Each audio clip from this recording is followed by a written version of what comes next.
नमस्कार दोस्तों, आज हम सीखते हैं प्रश्नावली 3.2 का क्वेश्चन नंबर 2। देखिए क्वेश्चन नंबर 2 में हमसे कहा जा रहा है कि 2x प्लस 3y बराबर 11 और 2x माइनस 4y बराबर माइनस 24 को हल कीजिए और इससे m का वह मान ज्ञात कीजिए जिसके लिए y बराबर mx प्लस 3 हो। देखिए क्या कहा जा रहा है, मैं आपको समझा दूं। इसमें हमें सबसे पहले दो समीकरण दी गई हैं, उन दोनों को हल करना है। हल करने का मतलब उन दोनों को सॉल्व करके x और y के क्या निकालने हैं, मान। और फिर जब x और y के मान निकल के आ जाएं तो फिर उसे लगाना है y बराबर mx प्लस 3 में, जिससे कि हमारा निकल के आएगा m का मान। आइए देखिए कैसे। तो सबसे पहली समीकरण हमें दी गई है 2x प्लस 3y बराबर 11। इसको हमने समीकरण नंबर 1 बना दिया। अब देखिए समीकरण 2 हमें दी गई है 2x माइनस 4y बराबर माइनस 24। अब हम चाहते तो समीकरण नंबर 2 यहाँ भी बनाते तब भी कोई दिक्कत नहीं थी, लेकिन हमने थोड़ा इसको सॉल्व कर लिया। कैसे? हमने पूरे समीकरण में 2 से भाग दे दिया। तो हमने लिख दिया 2 से भाग देने पर, तो 2 से भाग देंगे तो 2 एकम 2, यहाँ से x बचेगा, 2 दूनी 4, यहाँ से 2y बचेगा, और 2 से 24 को भाग देंगे कितना जाएगा, 12। तो हमारी समीकरण 2 बन गई x माइनस 2y बराबर माइनस के 12। इसे हमने बना दिया समीकरण नंबर 2। अब हम इसको सॉल्व कर रहे हैं प्रतिस्थापन विधि से, जैसे कि हमने पिछली वीडियो में भी सीखा था। देखिए तो सबसे पहले हम समीकरण 2 से मान निकालेंगे। तो x माइनस 2y बराबर माइनस 12, यही समीकरण नंबर 2 है। यहाँ से हम x का मान निकालेंगे तो x बराबर हो जाएगा, ये 2y काय का है माइनस का, उधर जाए काय का हो गया प्लस का, और ये वाले माइनस के 12 अपनी जगह ऐसे ही। ये बन गई हमारी समीकरण नंबर 3। अब आप मुझे बताइए, ये जो मान है हमने समीकरण नंबर कौन सी में से निकाला है, 2 में से। तो लगाएंगे कौन सी में, 1 में। यदि 1 में से निकालते तो लगाते कौन सी में, 2 में। इस बात का आपको ध्यान रखना है। तो हमने ये मान समीकरण 2 से निकाला है तो काय में लगाएंगे, 1 में। तो हमने क्या लिखा कि x का मान समीकरण 3 में से समीकरण 1 में रखने पर। अब समीकरण 1 देखिए हमारी यही तो थी, 2x प्लस 3y बराबर 11। देखिए लगाते कैसे है मान, 2 की जगह 2, x की जगह मान यही तो निकल के आया है। तो यहाँ लिख दिया हमने 2y माइनस 12 प्लस के 3y और बराबर कितना, 11। अब देखें 2 की गुणा करें 2y में तो 2 दूनी 4y, 12 दूनी 24 और प्लस के 3y बराबर 11। यहाँ तक सही है। 4y और 3y कितने हो गए, 7y बराबर 11। ये 24 काय का था, माइनस का, तो उधर को जाके काय का हो जाएगा, प्लस का। अब देखें यहाँ से 7y बराबर 11 और 24 कितने हो गए, 35। तो y बराबर 35, 7 पहुंच जाएगा बटे में, तो 7 से काटेंगे 7 पंजे 35। तो y का मान कितना आ गया, 5। यानी हमने एक आंसर अपना पता लगा लिया, y का मान 5। अब ये जो y का मान है समीकरण 1 में लगा दें या 2 में या 3 में, जहां से आसान लगे वहां लगा दीजिए। तो हमने लिख दिया y का मान समीकरण नंबर 3 में रखने पर। समीकरण 3 देखो हमारी ये है, तो x बराबर 2y माइनस 12। तो लगाइए x बराबर 2 गुणा y की जगह 5 माइनस के 12। तो x बराबर 2 पंजे 10 माइनस के 12, तो प्लस के 10 और माइनस के 12 कितना बचेगा, माइनस के 2। तो x का मान कितना आ गया, माइनस के 2।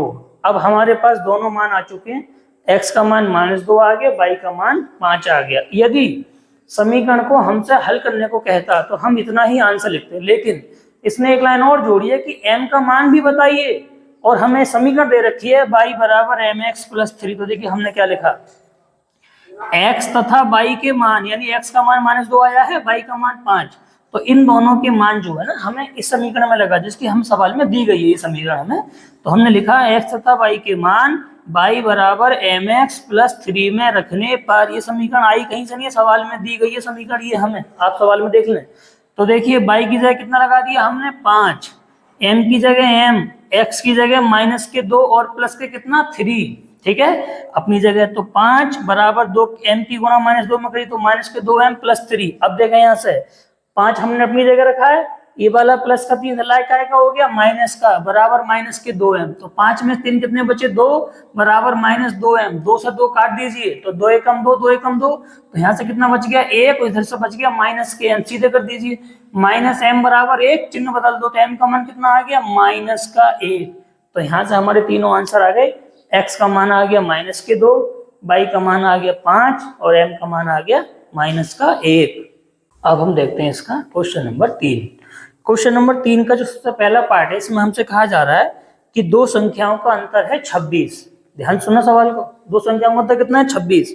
और एक संख्या दूसरी संख्या की 3 गुनी है, यानी जो संख्या है पहली वाली वो दूसरी संख्या से कितनी गुनी है, 3 गुनी, तो उन्हें ज्ञात कीजिए। और आपको बता दें इसमें प्रत्येक पार्ट में हमसे प्रतिस्थापन विधि से ही क्या करने को कहा जा रहा है, सॉल्व करने को कहा जा रहा है। तो देखिए सवाल आपने पढ़ लिया, तो हमसे कहा गया है कि दो संख्याएं हमारे पास हैं जिनका अंतर है 26 और पहली संख्या दूसरी संख्या से 3 गुनी है। चलिए तो देखिए कैसे करेंगे। सबसे पहले हम लिखेंगे माना पहली संख्या बराबर x, दूसरी संख्या बराबर y, यानी हमने पहली संख्या को x मान लिया और दूसरी संख्या को हमने y मान लिया। तो देखिए पहली शर्त में हमसे कहा गया है कि दोनों संख्याओं का अंतर 26 है। अंतर का मतलब होता है घटा और योग का मतलब होता है जोड़।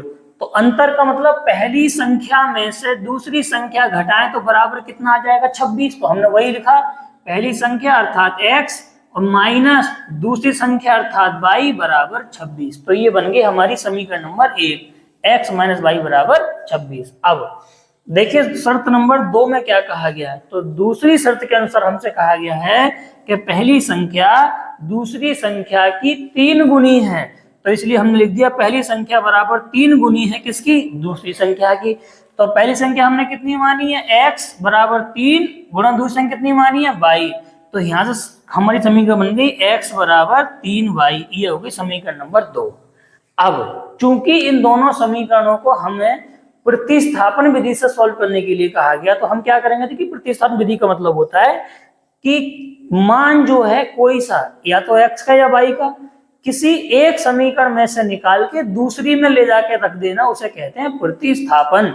तो हम वही काम कर रहे हैं। यहाँ से x का मान समीकरण 2 में से निकाल के कहाँ रख देंगे, समीकरण नंबर 1 में, क्योंकि यहाँ पे मान ऑलरेडी निकला हुआ तैयार है, वरना एक समीकरण हमें और बनानी पड़ती। तो हमने लिखा x का मान समीकरण 2 में से समीकरण 1 में रखने पर, अब समीकरण 1 देखिए यही तो है, तो हमने पहले लिख दिया x माइनस वाई बराबर 26। अब x का मान हमारे सामने कितना है, 3y, तो हमने वो x की जगह लगा दिया, x बराबर कितना लगा दिया, 3y। ये वाला माइनस का y ऐसे ही बराबर 26 ऐसे ही। 3y में से y घटाइए कितने बचेंगे, 2y बराबर 26। तो y बराबर 26 और 2 कहाँ पहुंच जाएगा, बटे में। 2 से जब 26 काटो कितने बचेगा, 13। तो y का मान आ गया 13। y का मतलब दूसरी संख्या हमारी आ गई, क्योंकि हमने y मानी थी दूसरी संख्या। कोई बात नहीं। अब देखिए ये जो y का मान आया है इसको लगा दो समीकरण नंबर कितने में, 2 में। तो हमने लिख दिया y का मान समीकरण 2 में रखने पर, और समीकरण है हमारी x बराबर 3y। ये देखिए लगाइए y की जगह कितना, 13। तो x बराबर 3 गुणा 13, तो x का मान आ जाएगा 13 तिया 39। यानी हमारे पास दोनों मान तैयार हो गए। x का मतलब पहली संख्या का मान पता लग गया और y का मतलब दूसरी संख्या का मान पता लग गया।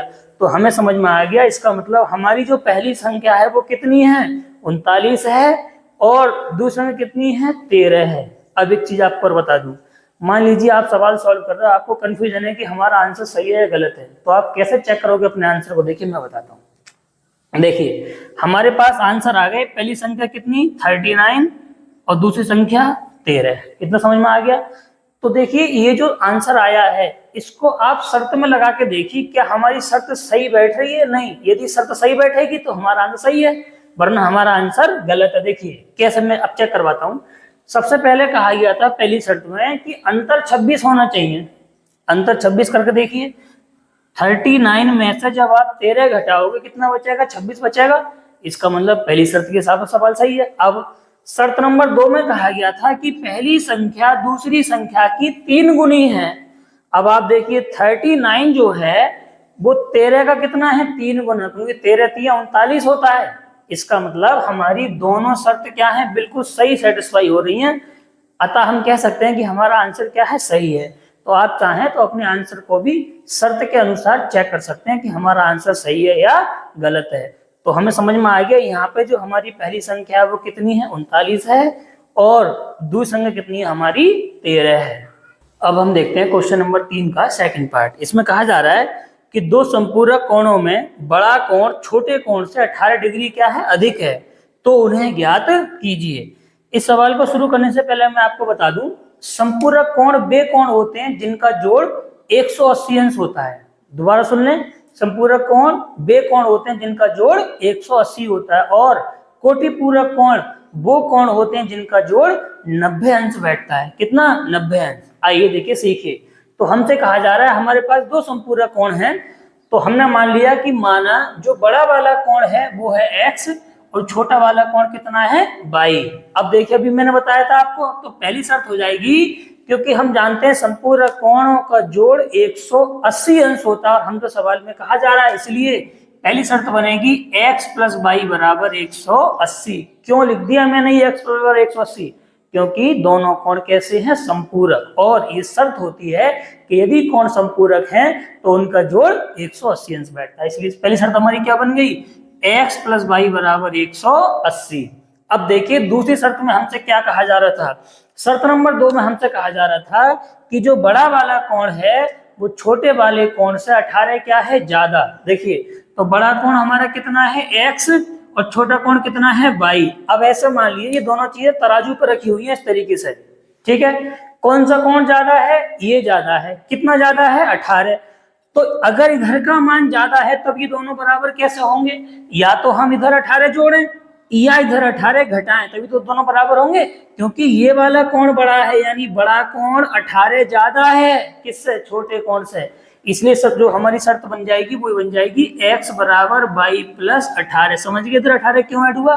क्योंकि ये वाला 18 क्या है? ज्यादा, और हमें करना है बराबर, तो बराबर करने के लिए हमें क्या करना पड़ेगा? इधर 18 ऐड करना पड़ेगा, या इधर से 18 हमें क्या करना पड़ेगा? घटाना पड़ेगा। इतनी बात समझ में आ गई है? तो हमारी पहली समीकरण बन गई x प्लस वाई बराबर 180, और दूसरी समीकरण बन गई x बराबर वाई प्लस 18। अब देखें, अब हमें मान निकालना है, कौन सी विधि से हल करके? प्रतिस्थापन से। तो हम क्या करेंगे? x का मान समीकरण 2 में से समीकरण 1 में रख देंगे। तो देखिए समीकरण 1 हमारी ये तो थी x प्लस वाई बराबर 180। अब x की जगह लगा दीजिए y प्लस 18, यहाँ y प्लस 18 प्लस y ऐसे ही बराबर 180, ऐसे ही y में y जोड़ेंगे 2y हो जाएगा 180, ये 18 है प्लस के, जब हम उधर ले जाएंगे तो काय के हो जाएंगे? माइनस के। अब 2y बराबर 180 में से 18 कम करेंगे बचेंगे 162, तो यहाँ से मान बन के आएगा y बराबर 162, और बटे में कौन जाएगा? 2। 2 से काटिए, 2 अट्ठे 16, 2 एकम 2, तो y का मान आ गया 81, यानी छोटा वाला कोण कितने डिग्री का आ गया? 81 डिग्री का। अब देखिए ये जो y का मान है इसे समीकरण नंबर कहाँ लगा दे हम? 2 में। तो समीकरण 2 देखो हमारी ये तो है x बराबर y प्लस 18, लगाइए मान, x की जगह x, y की जगह कितना मान? 81 प्लस 18, तो 81 में जब 18 जोड़ेंगे तो कितना आ जाएगा? 99। तो हमें समझ में आ गया कि हमारा जो बड़ा कोण है हमने कितना माना था? x, और x का मान कितना आया है? 99। इसका मतलब जो बड़ा कोण है उसका मान कितना है? 99, और छोटे कोण का मान कितना है? 81। तो ये हो गया हमारा इसका आंसर। देखिए अब हम देखते हैं क्वेश्चन नंबर 3 का थर्ड पार्ट। इसमें हमसे कहा जा रहा है कि एक क्रिकेट टीम के कोच ने 7 बल्ले तथा 6 गेंदें 3800 रुपए में खरीदी, और 3 बल्ले तथा 5 गेंदें 1750 रुपए में खरीदी, तो प्रत्येक बल्ले और गेंद का क्या बताइए? मूल्य बताइए। दोबारा समझिए, एक क्रिकेट टीम का कोच है, उसने सबसे पहले मंगाए 7 बल्ले और 6 गेंदें जो 3800 रुपए में मिले, और फिर दोबारा मंगाए 3 बल्ले और 5 गेंदें तो मिले 1750 रुपए में। तो उसने हमसे पूछा है कि जो बल्ला है वो कितने रुपए का है और गेंद कितने रुपए की है, अलग अलग कीमत दोनों की बताई। तो देखिए हमने क्या करा, सबसे पहले हमने लिखा माना एक बल्ले का मूल्य x रुपए है तथा एक गेंद का मूल्य 22 रुपए, ये हमने मान लिया। अब आइए देखिए पहली शर्त में हमसे क्या कहा गया है। तो पहली शर्त में कहा गया है 7 बल्ले और 6 गेंदों का जो मूल्य है वो है 3800 रुपए। तो अब देखिए समझिए समीकरण कैसे बनेगी। तो 7 गुणा बल्ले का मूल्य कितना माना है x, तो 7 गुणा x प्लस गेंद का मूल्य हमने माना है 22, तो 6 गुणा 22 बराबर 3800। तो समीकरण बन गई 7x प्लस 6y बराबर 3800। ये हो गई समीकरण नंबर 1। अब देखिए दूसरी शर्त में क्या कहा गया, 3 बल्ले और 5 गेंदें 1750 रुपए में खरीदी है। तो 3 बल्ले यानी 3 गुणा बल्ले की कीमत x प्लस 5 गुणा गेंद की कीमत 22 बराबर 1750। तो समीकरण बन गई 3x प्लस 5y बराबर 1750 या 1750। ठीक है। अब समीकरण 1 और 2 को आप ध्यान से देखें, अब हमें इन दोनों को हल करना है प्रतिस्थापन विधि से। तो देखिए हमने क्या करा, सबसे पहले हमने समीकरण 2 से मान निकालना देखो प्रारंभ करा है। तो हमने लिखी 3x प्लस 5y बराबर 1750, यहाँ तक ठीक है। अब 3x बराबर 1750 माइनस के 5y, तो x का मान आ जाएगा 1750 माइनस 5y बटे 3, और ये हमारी बन गई समीकरण नंबर 3। अब दोबारा देखिए ध्यान से, इसको हमने समीकरण नंबर 2 में से तो निकाला है, तो हम लगाएंगे कौन सी में, समीकरण नंबर 1 में। तो समीकरण 1 देखिए हमारी कहाँ है, ये रही। तो हमने लिखा x का मान समीकरण 3 में से समीकरण 1 में रखने पर, और समीकरण 1 है हमारी 7x प्लस 6y बराबर 3800। तो देखिए 7 की जगह 7, x की जगह हमने ये वाला मान यहाँ लगा दिया, प्लस के 6y बराबर 3800। अब देखिए इसको सॉल्व कैसे करा है, 7 की गुणा करेंगे 1750 में तो आंसर आएगा 12250। 7 की गुणा करेंगे 5 में तो 7 पंजे 35 बटे में 3 पूरे के है ही है, प्लस के 6y बटे में मैंने 1 मान लिया एलसीएम लेने के लिए, और बराबर हो जाएगा 3800। अब 3 और 1 का एलसीएम आप लेंगे तो 3 आ जाएगा। देखिए कैसे क्रॉस मल्टीप्लाई करेंगे, 1 की गुणा होगी यहाँ तो ये मान सेम लिख जाएगा, 3 की गुणा होगी 6y में तो 3 6 18 हो जाएंगे बराबर 3800। अब देखिए 12250 ऐसे ही प्लस के माइनस के 35y में से प्लस के 18y जब घटाएंगे तो ये बचेगा माइनस के 17y और बराबर 3800।